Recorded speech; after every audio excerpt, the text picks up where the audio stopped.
देशलाई जतिखेर आपद विपद पर्दा विदेशमा रहेका नेपाली दाजुभाइले नै सहयोग गर्नुभएको छ कि आफ्नो तरिकाले आर्थिक सहयोग गर्नुभएको छ कि यो कुरालाई हामी झुट्याउन मिल्दैन। मैले आजसम्म बुझेर देखेअनुसार खाडी मुलुकमा रहेका नेपाली दाजुभाइले नै विशेष गरी हाम्रो नेपालमा आपद विपद पर्दा आर्थिक रूपले सहयोग गर्नुभएको छ कि यसैलाई नै सच्चा नेपाली भनिन्छ होला कि आफू 7 समुद्र पार भए पनि भनौँ न त्यहाँ त कति दुःख कति सङ्घर्षले एक रुपियाँ जम्मा जोडिराख्नु भएको छ नि। तर जब देशले मागेको हुन्छ नि, जब देशलाई आवश्यक आपद विपद पर्दा नि खाडी मुलुकका दाजुभाइ नै अगाडि आएका छन्। यसको मतलब यो होइन कि अमेरिका क्यानाडा अस्ट्रेलिया भएका दाजुभाइले सहयोग गरेको नेपाली दाजुभाइले सहयोग नगरेको चाहिँ मैले भन्न खोजेको होइन। तर सङ्ख्यामा बढी चाहिँ खाडी मुलुकमा भएका दाजुभाइले नै बढी सहयोग गरे जस्तो मैले आजसम्म बुझेको र देखेको छु कि अब यो बाढी पीडितमा आपद विपद परेका नेपाली दाजुभाइलाई आर्थिक रूपले विदेशबाट सहयोग गर्नुभएका नेपाली दाजुभाइहरूले कसैको मेडिटेटरद्वारा कोहीद्वारा नेपालमा आर्थिक सहयोग गर्नुभन्दा प्रधानमन्त्री कार्यालयबाट हामीले पाएको ब्याङ्क एकाउन्ट नम्बर र क्युआर कोडबाट नै हामी विदेशमा रहेका खाडी मुलुकमा रहेका दाजुभाइले सहयोग गरे हुन्छ होइन। डाइरेक्ट सहयोग गरे हुन्छ, त्यो सम्बन्धित ठाउँमा ठ्याक्कै पुग्छ कि होइन। अनि मलाई एउटा के बिन्ती गर्न आएको छु भने, के रिक्वेस्ट गर्न आएको छु भने सोसल मिडियामा कतिपय ठाउँमा मिसयुज गरेका छन् कि न्युजहरूलाई कि यतिखेर मिसयुज गर्नुभन्दा एकअर्कालाई सपोर्ट गरौँ। हामी जहाँ छौँ जे छौँ जति हामीबाट हुन्छ त्यति नै सपोर्ट गरौँ होइन। देश आपद विपद अवस्थामा हामी नेपालीले नै एकअर्कालाई सपोर्ट गर्नुपर्छ। सपोर्ट गर्नु भनेको त्यहाँ जानु लाखौँ रुपियाँ खर्च गर्नु होइन कि आफ्नै तरिकाले होइन सपोर्ट गर्नु पनि ठुलो कुरा हो कि होइन। नचाहिँदो तर्सित हुने माहौल चाहिँ नल्याइदिउँ होइन। किनभने यतिखेर देश विपद आपदमा परेको छ। हामी सबै नेपाली एकजुट भएर होइन आफ्नो तरिकाले सपोर्ट गरौँ, माहौललाई झन् तर्सित नबनाऊ होइन। प्रधानमन्त्रीको एउटा छुट्टै टिम हिजो रातिबाट नै लागिराख्नु भएको छ होइन सहयोग पुर्याउनलाई, त्यहाँ भएका जनतालाई उद्धार गर्नलाई होइन। अरू के भनौँ, जो घाइते हुनुहुन्छ, जसको उद्धार भएको छ, शीघ्र स्वास्थ्य कामना गर्छु। भगवान् पशुपतिनाथले सबैको रक्षा गरून्। र जसले आफ्नो ज्यान गुमाइसक्नु भएको छ उहाँहरूको परिवार र उहाँहरूप्रति भावपूर्वक श्रद्धाञ्जली दिन चाहन्छु होइन। यतिखेर हामी सबै नेपाली एकजुट हुनुपर्छ होइन।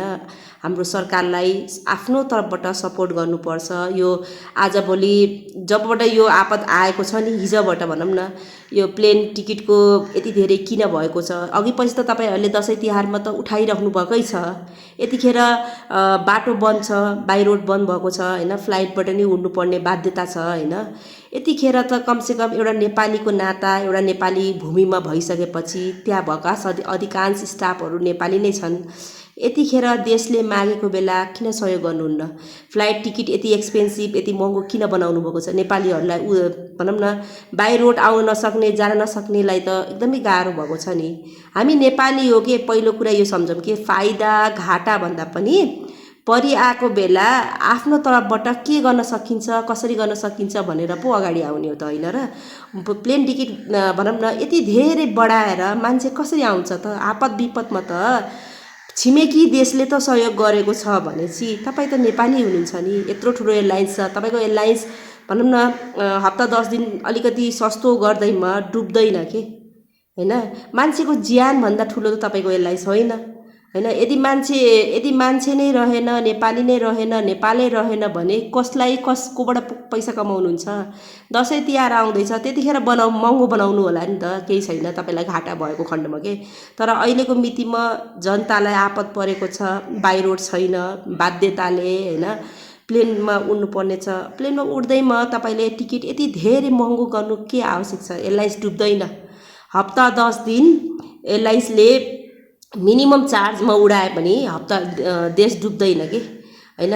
यतिखेर जसले सहयोग गर्छ नि त्यो नै ठुलो मान्छे हुन्छ कि भनौँ न आपद विपदमा। जस्तै अब अहिले मोदी सरकार अगाडि आयो, सबैभन्दा पहिला हाम्रो देशलाई सपोर्ट गर्न, हाम्रो देशलाई सहयोग गर्नलाई हिजो राति नै कति धेरै सहयोग पठाइसकेको छ। जसले सहयोग गर्छ नि, आपद विपद पर्दा जसले साथ दिन्छ नि, त्यही सबैभन्दा ठुलो कुरा हो कि। देश बाहिरबाट जोबाट हामीलाई आश छैन, उनीहरूले हामीलाई सहयोग गरेका छन्।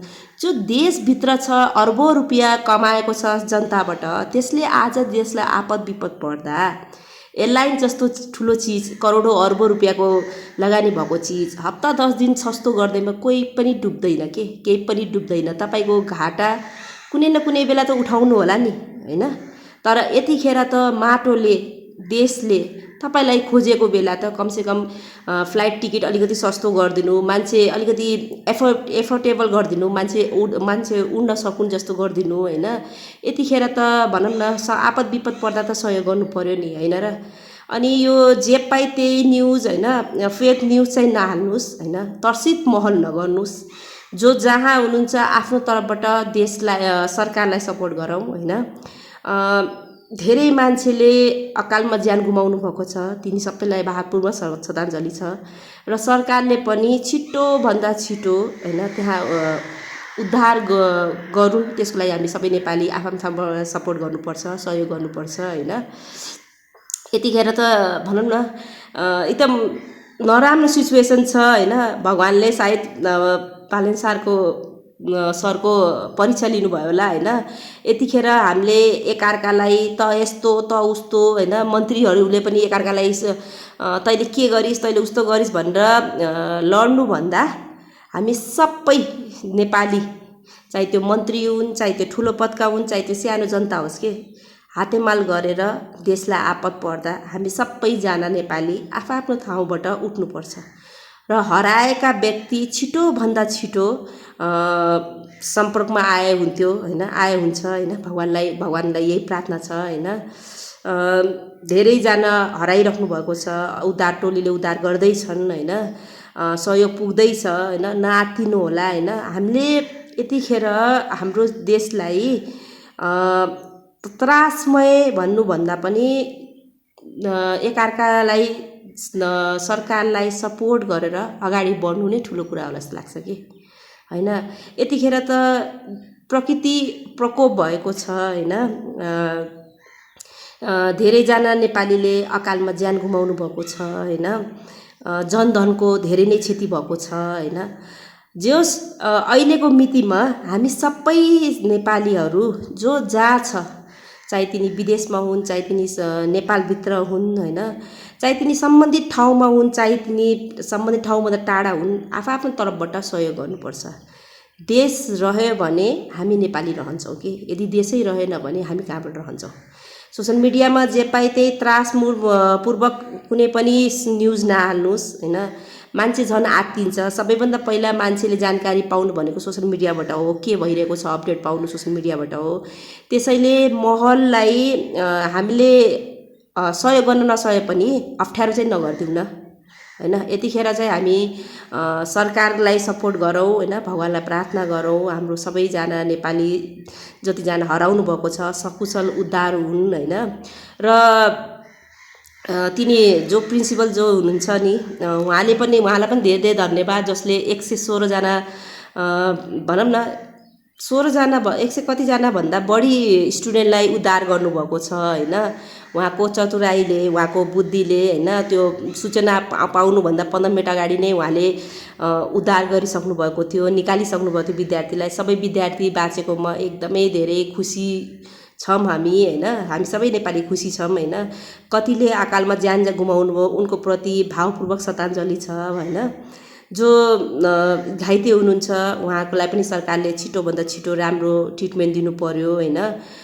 सम्बन्धित ठाउँमा पुर्याइदिनु पर्यो, राम्रो हस्पिटल व्यवस्थापन गर्नु पर्यो, हैन? जोस् यतिखेर हामी सबै नेपाली त म यो त्यो जात धर्म छोडेर हामी नेपाली हो, हामीले के गर्न सक्छौँ? हामी एकजुट भएर एकअर्कालाई सपोर्ट गरेर अगाडि बढ्नुपर्छ। यति भन्दै म पशुपतिनाथसँग सबैको रक्षा गरून्, हैन? जो पीडित हुनुहुन्छ सबैको रक्षा गरून् र शीघ्र स्वास्थ्यको कामना गर्छु है।